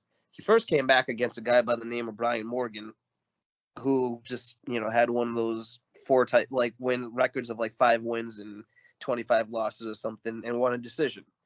And then after that, he fought another guy by the name of Brian Yates. And both of these fights were feats. The reason why I even knew about this Shavers comeback is because it was covered in Boxing Illustrated. Excuse me. They would when they would give like the results of what happened all around the country by state, and then they would like show photos of like whoever, and I saw it. They were like 52-year-old Ernie Shavers is back in action, and I was like, what the hell? And I would look for it as a kid because I was curious because I just saw a video of Ernie Shavers from the 70s, and I was like, oh, okay. And I went to go look, and there he was, creaked over fighting this young guy. And then I found, the results about it, Shavers winning the decision. But anyways, he fights Brian Yates, and this fight's on YouTube now. One of those obviously filmed off of a camcorder in the audience and that type of deal, but Shavers got knocked out in 2 rounds against a guy that wouldn't even like qualified as a sparring partner for him probably back in the day. But it's the way it goes. And the knockout is sad too because nothing's really happening. Shavers is just moving along and throwing, but it's just really, really, really slow and pedestrian. The other guy's not really doing much, and finally he decides to throw 2 punches, and he lands 2 right hands to Shavers' head. Not even hard, just boop boop, and Shavers just kind of slowly collapses from it. And yeah. To be totally fair, it's unfortunate. I mean, to be totally fair, Ernie Shavers never had a good chin, never really reacted to getting hit hard, super great. I mean, we talked about this. I can't remember on what show recently, but it was like if you can get past that early onslaught, if you could survive that rush, that early Ernie Shavers rush, there was a decent chance that you could win the fight. But you just had to be able to survive that. Yeah, you couldn't get hit because if you got hit, this is going to be really bad news for you. But clearly in that fight, he just like he's pretty slow. He has no business being in there. And None. Yeah, I mean, does this sound familiar? So it sucks, dude. I will say this though, Ernie Shavers, when he's completely washed in the early 80s, he was still featured, on television because he made for good fights, right? And even though he never really scored a significant win over a major contender again, he's still made for memorable moments because, like, if you watch his fight with Tex Cobb, he loses that fight. That one was in 1980. But that was just, like, an absolute back and forth, in the words of Jim Ross, a slobber knocker. You know what I mean? Cobb absorbed absolutely ridiculous amounts of right hands that would have killed anybody else, only to come back and rabbit punch Shavers into, submission. And then watch his fight with Jeff Sims, the guy who we always like to mention, and the crazy, demented heavyweight from the early 80s who also punched almost just about as hard as Ernie Shavers did, if not a little bit less. And they traded knockdowns before Shavers ended up stopping him. And then Shavers also fought Joe Bugner in a crossroads fight, I think on the undercard of a Salvador Sanchez show on HBO. Shavers knocked out Bugner in 2 rounds, and Bugner was the type of guy that went the distance with everybody, including Joe Frazier twice. And then the last fight you can think about, too, is his fight with James Tillis, with Quick Tillis, on the undercard of Holmes Cooney. And in that fight, Shavers is getting outboxed again because he's slow. He's definitely past at this point because it's 1982, and he's getting outboxed every step of the way. But all of a sudden in round 9, jabs to the body, Tillis moves to the ropes, and Shavers uncorks a right hand that Tillis somehow walks right into. And Tillis, in almost slow motion, fell face first without blocking it, collapsed right on the canvas. Just like everyone else ever has, like Larry Holmes, like a bunch of other people, just fell dead. And that's when you hear Howard Cosell, and look at this. Down, Tillis is down. He might be out. Shavers caught him. Like, losing his mind. Losing his mind about it because he was like, he's out. Shavers is slow. He's ponderous. And, the right hand got him. And Tillis might be out. Oh, wow. Ends up losing. But Shavers was still made for that. But by the mid-90s, no, he had no business. The only time Shavers had business being in the ring is if he was going to participate in one of those, like, goofy exhibitions the Hall of Fame put on with their guys. When they put on the oversized gloves and slapped each other around for 3 rounds for everybody's entertainment. I still wouldn't do that with him. Hell no. I mean, hell no. Of course not. But I'm sure no one was even volunteering to do that over there either. But Yeah, they're calling these retired fighters up from like the fifth row. Hey, Bobby Chacon, get up here. He's like, no, no, no, no, no, no, no, no, no, no, no, I'm no. good. You can even bring up, like, imagine like a dude that I'm sure he never visited, but like, imagine like Razor Ruddock went to visit or something like that. Hey, you want to go 3 rounds with Ernie Shavers? No, I'm cool. Razor and Shavers. I'll That'd be a winning combination. Shavers sometimes moonlighted as a wrestling referee, as a lot of boxers did, dabbling in the wrestling. And I haven't been able to see footage of it, but I've read a few times that he wasn't able to hold back on a punch. Because you know how every time like the boxer referee gets like messed with by the heel, and he goes and tries to push him, and the guy like hits him with a punch, and the guy gets knocked out. Yeah, they said Shavers sometimes didn't hold back because he just didn't know how. Well, I feel like that's kind of like assuming we're talking legal jargon here. That's assuming of the risk, dude. Yeah. You're putting yourself in the way of even a fake Ernie Shavers punch. You're risking your life. I mean, yeah. Another fighter I was going to bring up. It's another heavyweight, so I don't want to get too enamored with the heavyweights, but no, we'll go later after this. I feel like it's number one. It's pretty easy, but there's so much history behind this. Like it's pretty easy to draw from, but it's also a very famous instance of a fighter coming back unsuccessfully and doing so for pretty shitty reasons, or at least on the surface, pretty shitty reasons. And that's, our buddy Jeff, as they called him, James Jeffries, against Jack Johnson. And I mean, I don't know what was in his heart in the whole, in regard to racism or his reason for coming back. But I think if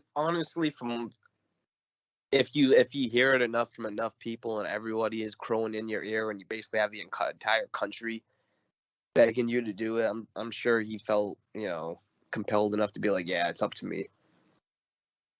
I wouldn't doubt that at some point that came into his mind.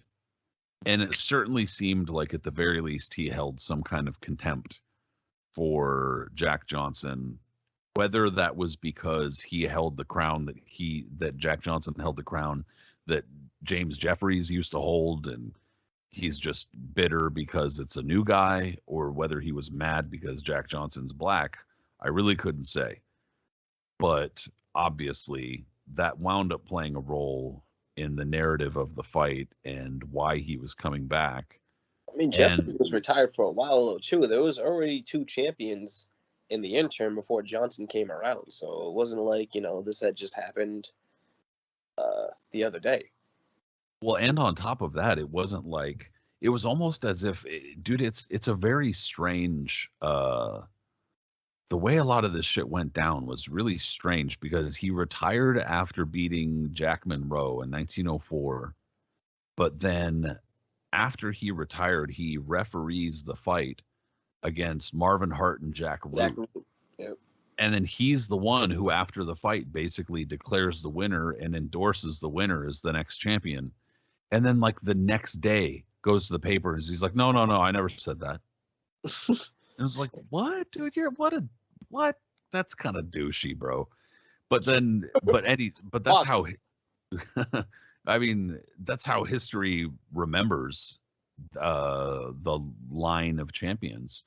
And so anyway, there was still some longing for James Jeffries, because he was considered like the manliest of the champions. He was like the throwback to John L. Sullivan kind of guy, where he was a man's man type of shit, where if you wanted to be a real man, you wanted to be like James Jeffries. And there's obviously a whole lot of baggage and racial shit that comes along with that, but that's how a lot of the white public thought. And so after several years had gone by and Jack Johnson is basically fucking styling on the whole division and pissing everybody off, yeah, he comes back and gets absolutely fucking mollywopped, like to the point where he's getting toyed with like a plaything, and Jack Johnson's like not even trying to knock him out. and sitting there the entire time going like, "Oh, I thought you had something for me. I thought you were gonna do something. Thought you were gonna hit me. Come on, hit me." Just sitting there talking to him literally the entire time and fucking driving driving James Corbett up the fucking wall because James Corbett's in James Jeffries' corner trying to be a real white pal, and he's sitting there getting pissed, going, "Yeah, hit him, get him," and then fucking Jack Johnson's going, "Bap, bap, bap, bap, bap, bap. You like that? You like that, Corbett? Bap, bap, bap, bap." Just fucking talking shit the entire time. I mean, just holy shit, dude. And talking shit to Corbett the whole time because Corbett is losing his mind ringside. It only takes one, Jim. It only takes one, Jeff. He wants to rumble us, see? Just hit him there. He's like, "Why don't you do something?" And then like Johnson would just back, "Oh yeah, I'm too slick, just like you, Jeff, Mr. Corbett. How about that, Mr. Corbett? You see that one, Mr. Corbett?" And the dude is getting seething, and Jeffries couldn't do anything about it, in the country. And Jeffries like came in shape, almost like what got people really excited is because Jeffries before when he signed on to say I'm going to come out of retirement, he had retired to his farm. He wasn't trying to come back. He had ballooned up to over 300 pounds. Like he was chilling. When he was finally compelled to, with Jack London saying, "It's up to you, Jeff," and everybody else saying, you got to come back. He finally decided, he came back and then he dropped a ton of weight. And he looked about, besides his hair thing and everything like that, he looked, body-wise to be about in as good a shape as he had been almost in his prime, right? So that got people even more in a frenzy. He was installed as the favorite, obviously, and everybody was really hyped. And then the fight's held in Reno, Nevada. Tex Rickard calls it the fight of the century again. And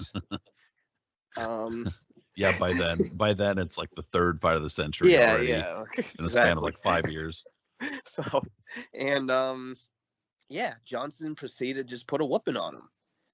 And just the thing that was like amazing about it is that like Johnson almost tortured him in his own way, kind of like how Ali like tortured Patterson and other guys have done it in his own way. Like Johnson knew he could have finished the fight whenever he wanted to, but he just made sure to always hold back a little bit. Pop, pop, pop, hold back. Come on. Jeffries landed a punch here and there. He's punishing him. He tried.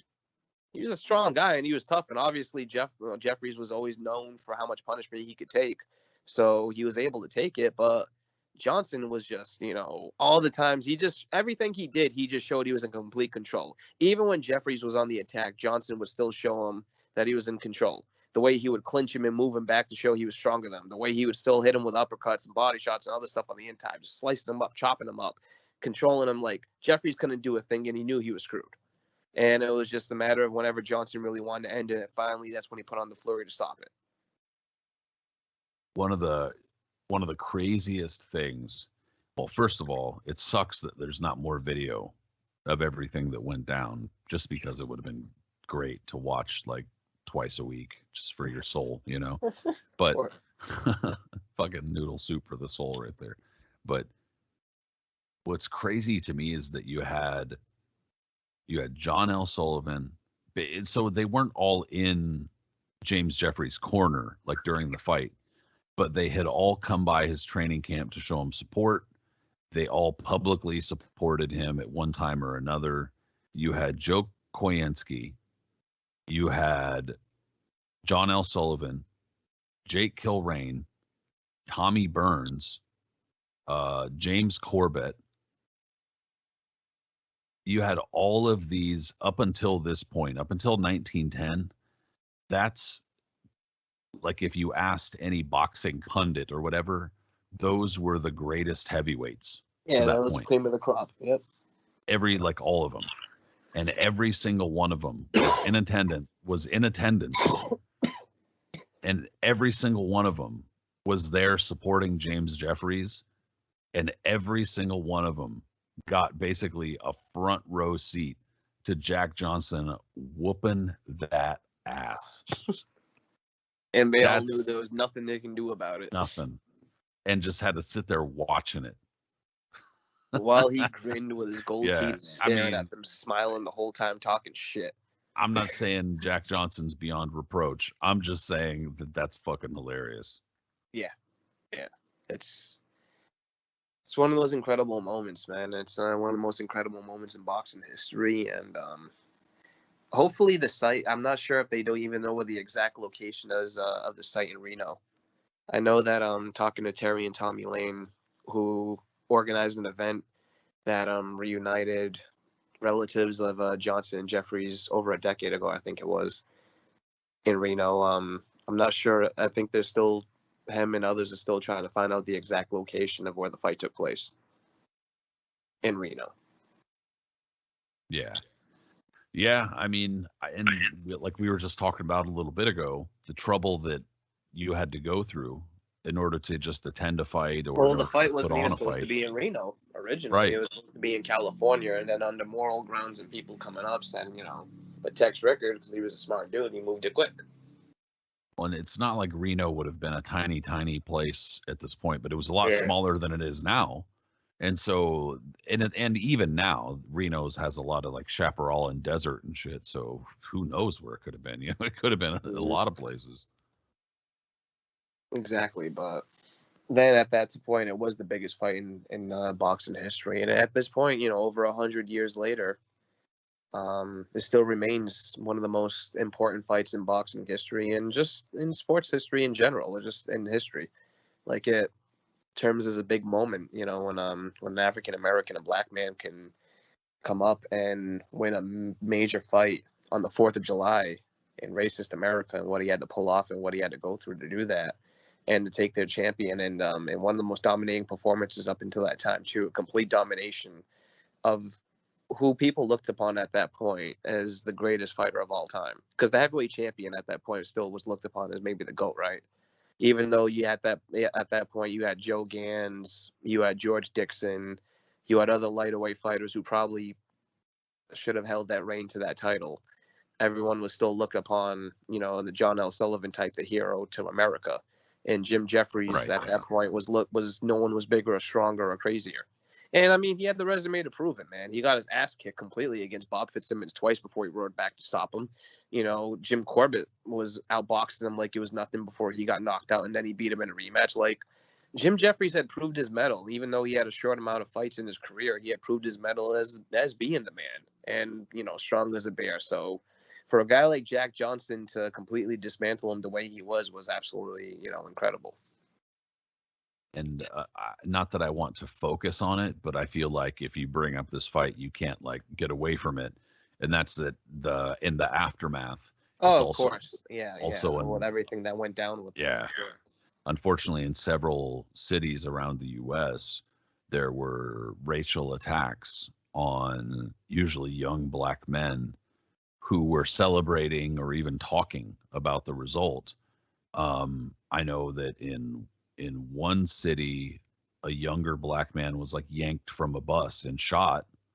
And I mean, dude, it was bad. It was, and I don't want to downplay it. So the result of Jack Johnson coaxing the ex heavyweight champion, a white guy, out of retirement and then whooping his ass real bad, the aftermath wound up being a bunch of racial riots and attacks around the country. And that's not me even remotely suggesting that it wasn't worth it or anything like that. And that's not downplaying these things. It's just that that's part of the history. So, I mean, it's pretty awful. And that's one of the things that often gets remembered along with the fight. But yeah, the other portion is that James Jeffries failed that comeback. Yeah, completely. And I'm just gonna mention this briefly because I want to get in a couple of other guys before we end.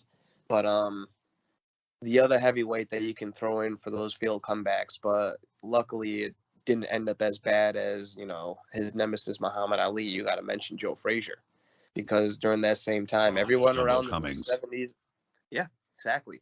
Everybody around the late 70s, early 80s was trying to make a comeback because why not? Especially around that time when the division seemed wide open, people still weren't, sold completely on Larry Holmes yet. John Tate, Mike Weaver, were kind of going, and Michael Dokes soon enough were going to be trading the title around. So the division was kind of open, it seemed, right? And a lot of these guys thought that they could still make an impact and come back, Joe Frazier being one of them. And Frazier had a bunch of starts and stops to his comeback at first. He originally tried to come back, and he was going to fight Ernie Shavers at one time, which would have been probably really bad on his end. And then when that fight fell through, soon after that, he was going to fight the controversial South African heavyweight, Kali Kanutsa. And then that fight fell through because I believe Frazier got hepatitis and some other stuff happened. So then that fight fell through. But fast forward a little bit, and now finally in 1981, Frazier was going to fight Jumbo Cummings, like you said. An ex-con from Chicago who was really muscle-bound and a strong guy, but, a person at the same time who had limited boxing experience, limited skills, and a Frazier in his prime would have absolutely tore through him in a round or two, right?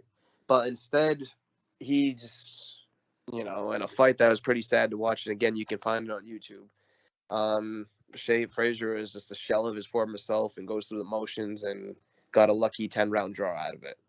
But I'll tell you what, had he won that fight, and if Ali had somehow pulled it off against Trevor Berbick, Don King, no doubt in my mind, would have tried to have made Ali Frazier 4. Oh, of course he would have. Yeah. There's almost no question that the Don would have been trying to pull off some shit like that. But I mean, for sure. But yeah. But a couple of the other ones I was going to mention, a pair of other rivals too, that you can mention with their comebacks. And even though one of them didn't lose their fights and the other one did, both of them have to be considered failures and just, sad in general. But that would be Alexis Arguello and Aaron Pryor. Oh, yeah. Yeah, Alexis Arguello was like right toward the beginning of his comeback, I should say. He had already accomplished so much, dude, but I remember that he had talked about doing politics. Yeah. And so then he had kind of also done some other like celebrity type of shit during that time. And then that was right around the time where it was like, oh, I guess he's going to come back. And, oh my God. I mean, not so much for him, more so for Aaron Pryor, that it was just total cringe-inducing awfulness. But still, they had both been through so much career-wise that it was just a terrible idea. Yeah, Arguello came back in the mid-'90s. His first fight he had won. He won a decision. And then his second fight was against a guy named Scott Pink Cat Walker. If you recognize that name, you might remember him as the guy that Julio Cesar Chavez feasted on. And kind of sad doubleheader with Oscar De La Hoya as a prelude to their fight that they had in 1996.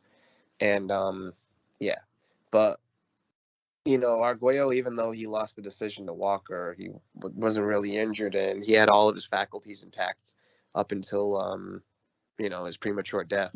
But the Aaron Pryor one, like you mentioned, was just an absolute fiasco for a variety of reasons.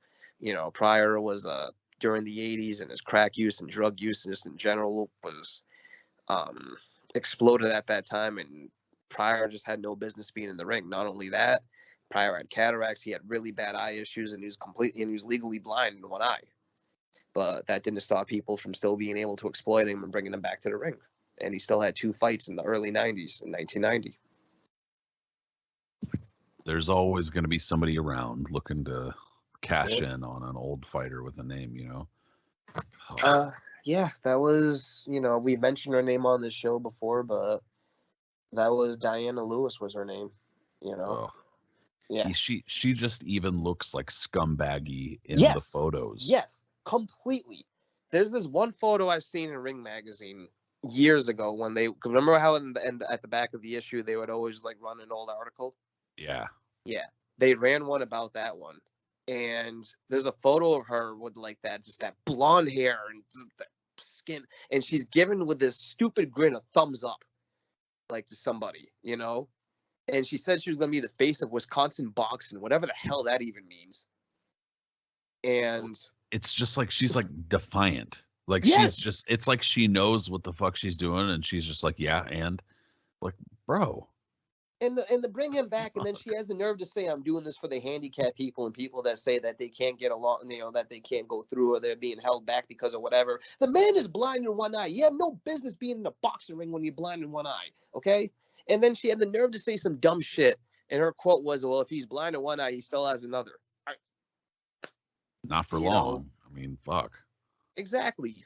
Luckily, Pryor was fighting, a former friend and spar partner, a guy named Daryl Jones, who was, and the fight was a farce in itself. You know what I mean? It really was. Pryor took some punches in the first round or two, but he ends up stopping the guy, and it's just sad to see. But what's even sadder is that still that wasn't even his last fight.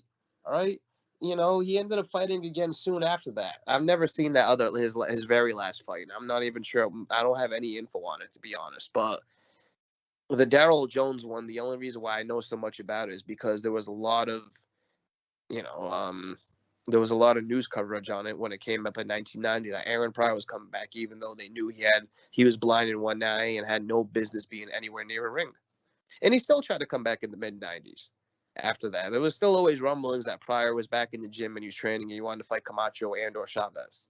So Sad, dude. Sad shit.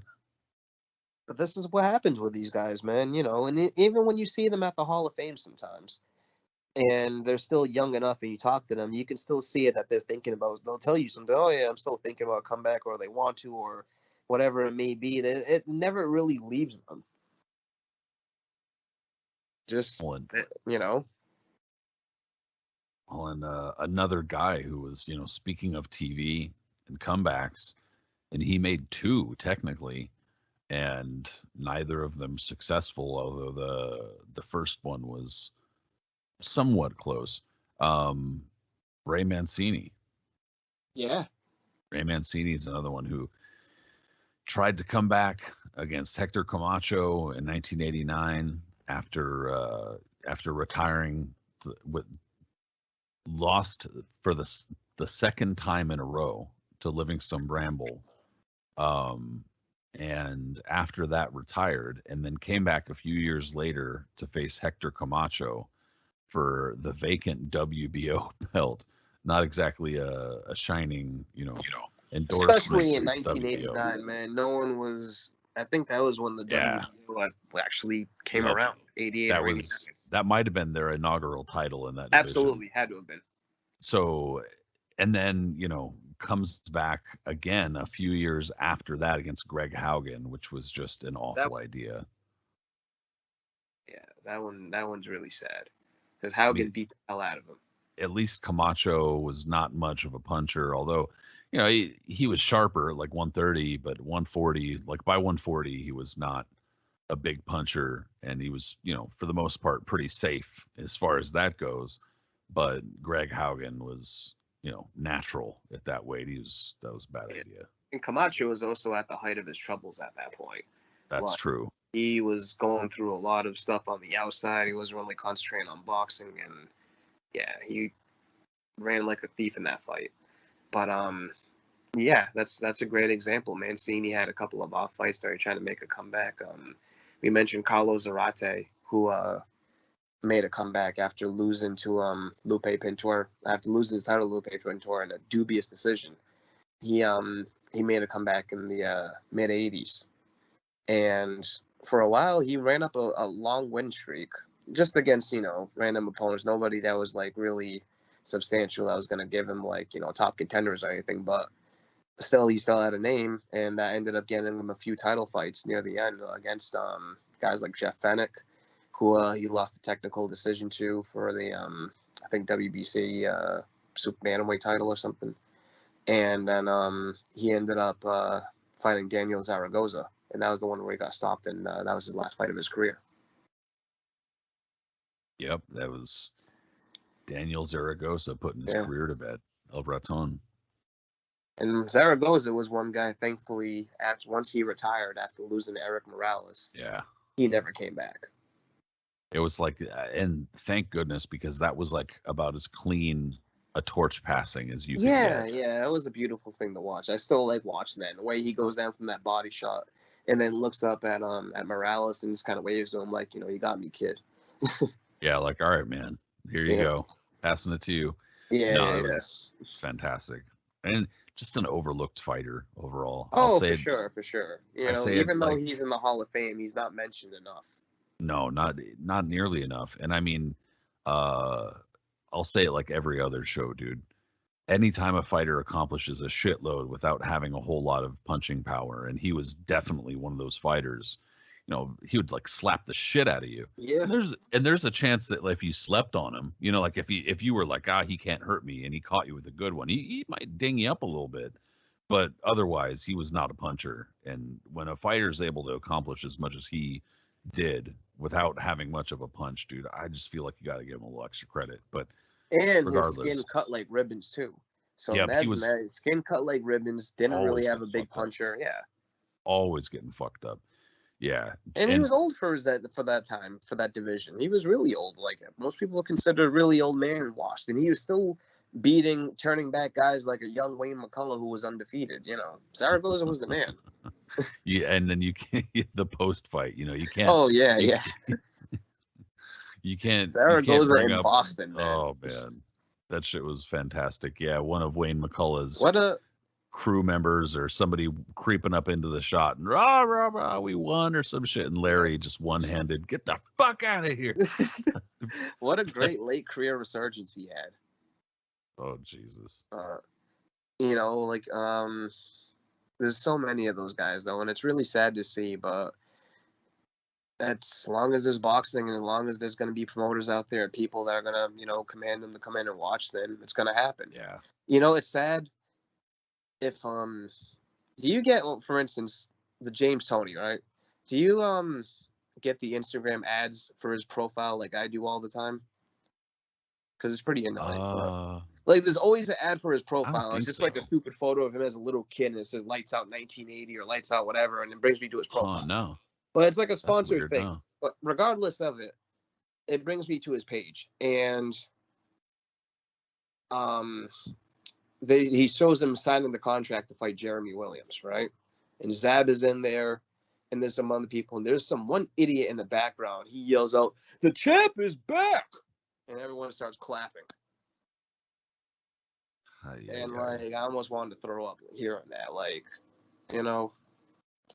Tony mumbled something and then signed his name on the contract, and then the guy goes, "The champ is back." Yeah, that's not the kind of that's the kind of shit where it's like cringy encouragement. Extreme, but that's what I'm saying. As long as there's people like that around, this is gonna keep on going. Yeah. We didn't even mention the other dudes like, Benny Leonard and Bob Foster and Ali, obviously, and others. So. Yeah, and Joe Louis technically came out of retirement to face Rocky Marciano and get the absolute shit kicked out of him. Exactly. Poor guy. So really. Yeah, I mean, basically the theme is that you're, as a fighter, far more likely to fail in a comeback. And for a number of different reasons, for the accumulation of punishment that builds up over the course of a career, to the erosion of reflexes and skills and ring rust and stuff like that building up. And, it's just, I think that it's just that the motivation also winds up being unclear for so many of these fighters, where they're not getting in there because they want to be necessarily, or if they do want to be, it's for some bizarre, just kind of like really destructive reason. So it's just the kind of thing where it's very unlikely to be successful, and that when they are, that's the kind of thing that you point out and go, holy shit, look at how great this fighter is. Here's a crazy one before we go, just really quickly. I just remembered it. Carlos Palomino in the late 90s, around like 97 or so. You know what? If he had beat Wilfredo Rivera, he might have gotten a shot against De La Hoya. Oh my goodness. Yeah, he didn't have a bad comeback. He won a few fights, and then he won 10 rounds with Rivera, who was a top contender at the time, and he didn't embarrass himself at all. Well, and he's always seemed very clear. Like, his speech is clear. And he's still around 147. I think my buddy said he saw him not too long ago in a gym in Cali, and he looks the same. Yeah, he's been around fights in LA for a number of years, and every time I've ever seen him, he looks really good, and it sounds really good. And he's been an actor for a long time too. I don't know if he's been in anything recently, but all those commercials for Miller Lite and other stuff. Yep.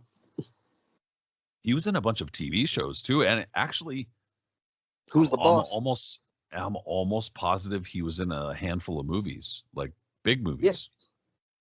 Yeah. Well, anyway, so. that's just, another one where he came fairly close, I guess. But yeah, I mean, it's unlikely. Yeah.